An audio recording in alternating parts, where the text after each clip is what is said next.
Okay, so in this tutorial, I want to show you how one way of setting up your title pages for your work that you'll do in Figjam and Figma.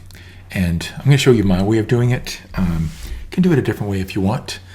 I'm just going to show you a way that I can do it. It'll give you the maximum opportunity to control the formatting, because Figjam is kind of limited with how you can format, whereas Figma has a lot of control over it.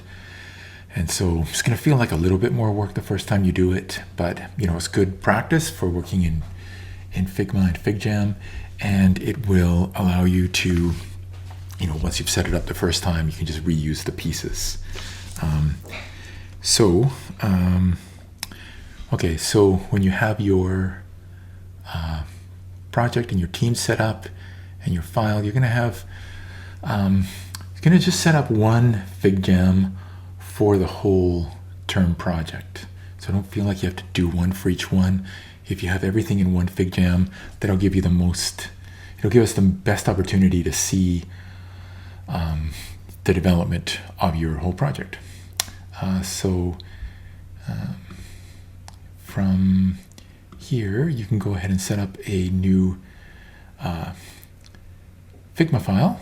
So Figma has this icon and Figjam has this icon. So, this is a for designing and prototyping, and this is for whiteboarding and diagramming. So they both allow you to collaborate, which is the real strength of Figma over XD, that it allows you to, multiple people can be in and working on the same file at the same time. It's pretty powerful. So only one Figjam for the whole project, and make sure you set up the sharing. So I'm going to show you how you can do that as well. So, and I've shared these files on the project page. So you can see them here. There's a sample. So sample to the title, to the Figma frame, and I got to rename that. So this is to the Figma, and this one is to the Figjam. I'm going to redo that right now. So edit. This is taking you a bit into the matrix. So to the Figma setup. It's not actually a frame, it's the whole thing. So the setup file, and this is for setting up your title frames. If you've done this already, don't worry about it. Just do it for the next one. And again, this is my way of doing it. All I want you to do is make sure you have a system and then a setup. And again, if you do it in Figma, it'll give you the most opportunity for formatting. And as graphic designers, that's a big part of what we do, is we set up things so they're carefully formatted. So you're going to end up with something like this. It's set up for reading like a title frame. So what I do is I want you to use a formatting that is based on APA, but simplified. So you're always going to say who, when, and this is where and what. So, obviously with APA, the where comes after the what, but this is just to simplify the title frames. So who is going to be your name, when is going to be, and this is a nice little short condensed format that'll allow you to see the year, the semester, and the season, which is how we define things at UFE. We're always like 2023, but we usually do winter 2023. But obviously with files, you want them to follow in the right order. So this is a nice way to organize it, nice and simple. So this is when, and this is where, and this is what. So I'm going to show you how to set one of these up and then how to bring it into your Figjam. So the first thing I want to say, super important, that you make sure you name your Figma files.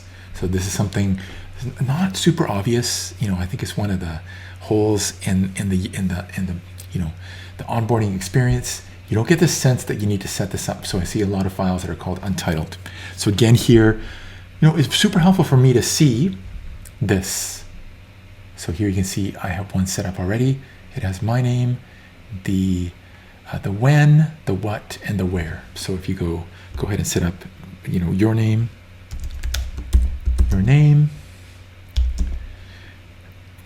23.1 W. All you have to do is put in there is the year, but this again is a nice way to do it.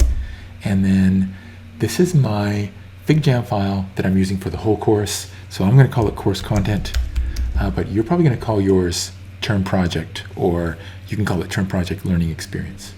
So course content, but I'm just going to say, just put in here for now. I'm just going to say title, and you can put in there, again, you know, just a description of what you're using this Figma file for. So you're going to use this for your term project.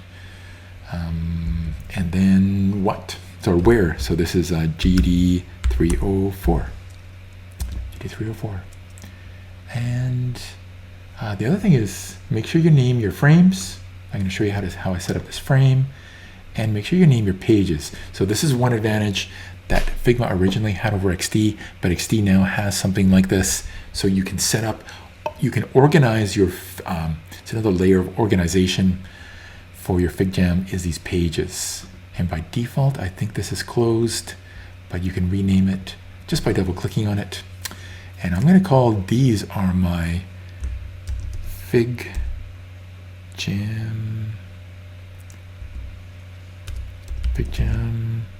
assets. So again, you can format things in Figjam, but the tools are pretty limited. If you do it here, and you can actually copy and paste files back and forth, which is one of the awesome things about working with the two together, is you can copy and paste back and forth, and Figma allows you to format, and Figjam allows you to like collaborating, like comments, working together, and doing like wall work, and also diagrams. Super powerful. I'm going to show you how I set this up. Do another one here. So here is the frame tool. I'm just going to select this, and here I'm going to go, because this is a title frame for a presentation, I'm just going to choose this one here, default size. So here is my frame, and I'm going to call this, I'm going to double click on this, and I'm going to call it title template. And because I already have one set up, call this 2. And so a couple things that are really useful here, when I go into Figjam, you can see that Figjam is white, the background's white. So what I can do here, when I am in, I can set this frame up so it has a color. So this frame, if you've done the tutorial already, you'll have some understanding of what frames are and what they're used for.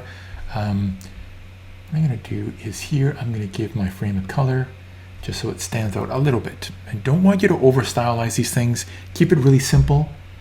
What I can do is I can grab this eyedropper and I can just choose this light beige color that I have here. And the other thing that's useful is to set up a grid. So I'm going to use a layout grid, and click here on the bento box. So here is grid styles. Click here, click here to add one, and go with columns. And I'm going to go with a 6-column grid.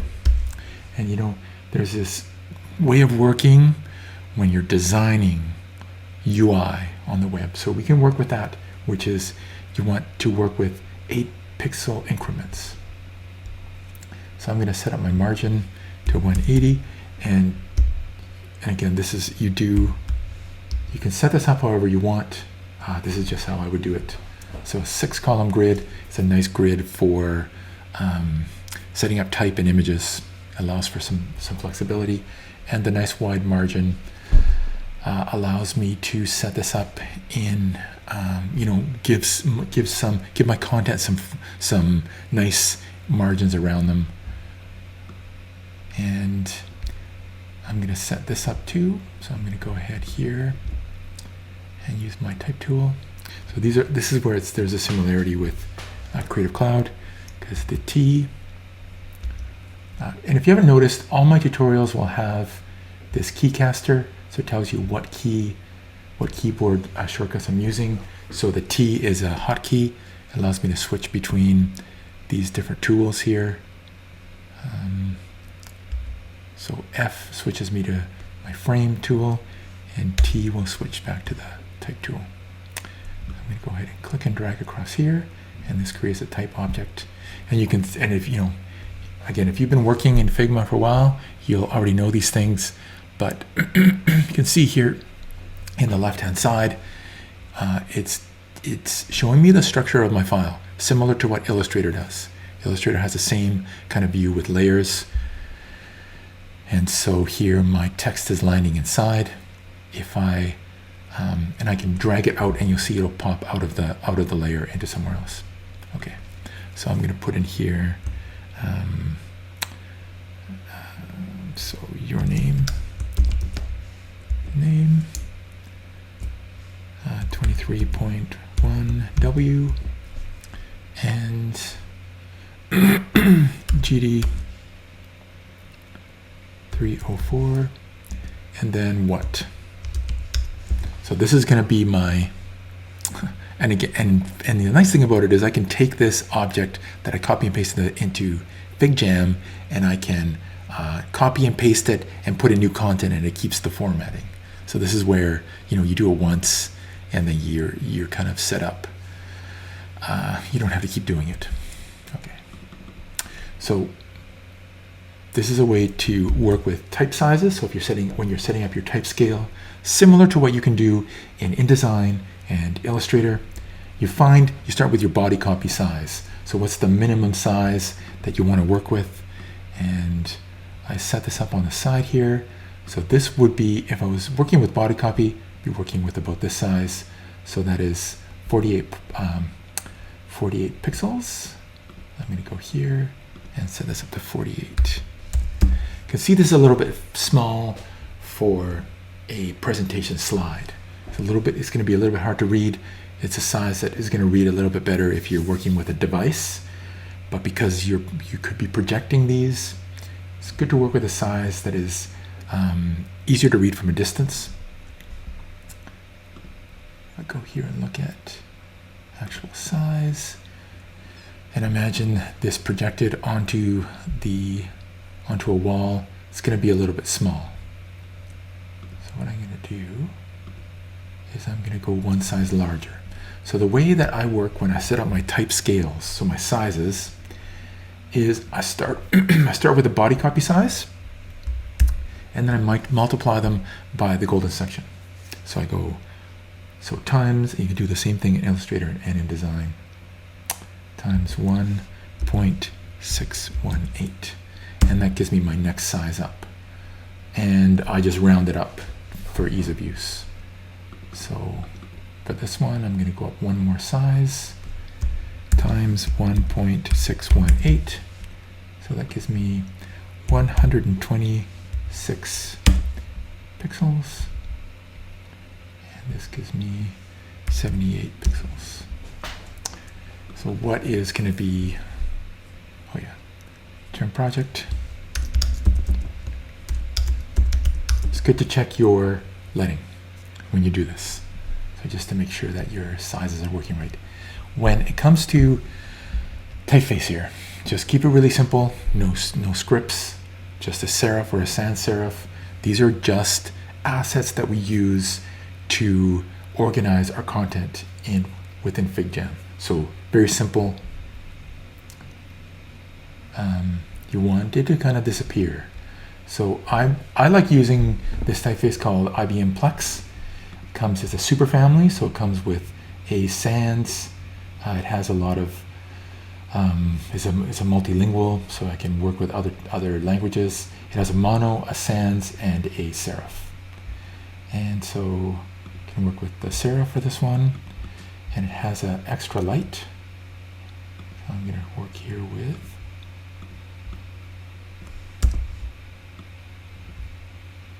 extra light for my title, and for this I'm going to work with a regular. So term project, and this is called learning learning experience. So we're designing a learning experience term project. So your name. So again, who, when, in this case, where, and then what. And then I can just take this and I can copy it and I can switch over to my Figjam and just paste it.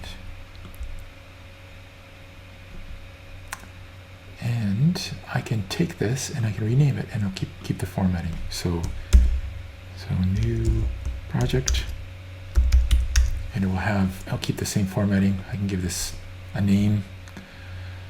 So that's how I would set it up. You can add the UXD at the end if you want. UXD. And the last thing I want to show you is what you do with it from here. Oh yeah, so one more thing, make sure you name your Figjam as well. So again, your name.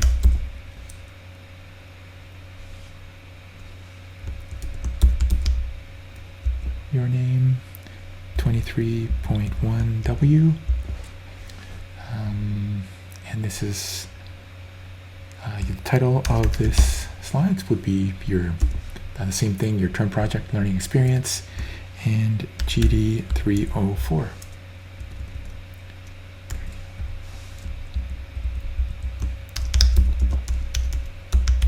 The only thing I would say is with naming your Figma and your Figjam files, better to keep it a little bit shorter so I can see everything up here. So just kind of thinking about me, but also thinking about, you know, when you collaborate with other people. So when you share your file with your team members, it's super helpful to be able to see this up here, like whose it is and what it is, when it was made, all those other things, super useful. And then all you're going to do is you're going to take this. Oh yeah, so once you have this set up, once you have your file here, make sure you add this thing here called a section around it. So I added a section and I called it proposal. So you'll have one that's called visual development. That's from visual development. Can't remember the stages right now, but we'll have each of the stages named with a section. And then when you're gonna go and submit it, you can just right click on here. So your first one is going to be, you're just setting it up, right? So set up.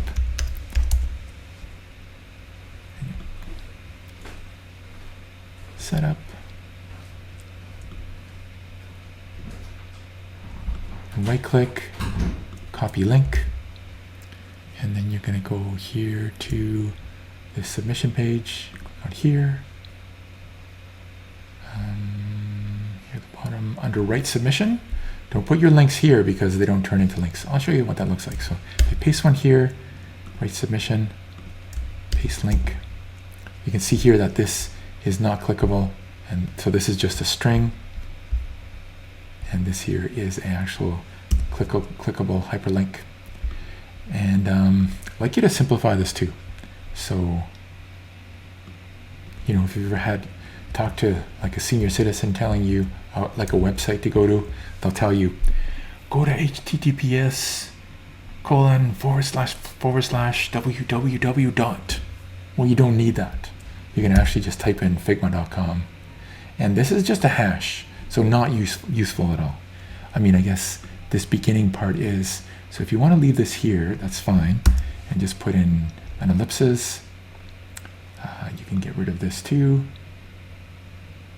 Just put in an ellipsis, because it's not helpful, it doesn't explain anything. Make sure you're opening in a new window, and go ahead and click save. And then here, let's go to the end of the line. Again, this feels like a little bit of work at first, but you'll see right away that it makes a lot more sense. It's a lot more informative. So here you can do the same thing. Your name, 23.1W, and then this is Figma Setup.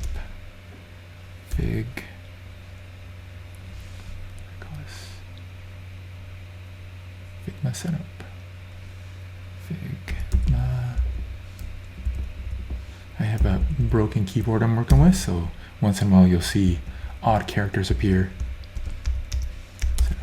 So again, who, when, what, and where. And go ahead and click submit. And here you can see, yeah, I wasn't able to do that because I'm an instructor. I can't submit, and I didn't switch over to preview. But you'll see the difference. Feel free to put it in both places so you can see what happens when you put it into write submission versus comments. So thanks for watching, and we'll see you on Thursday.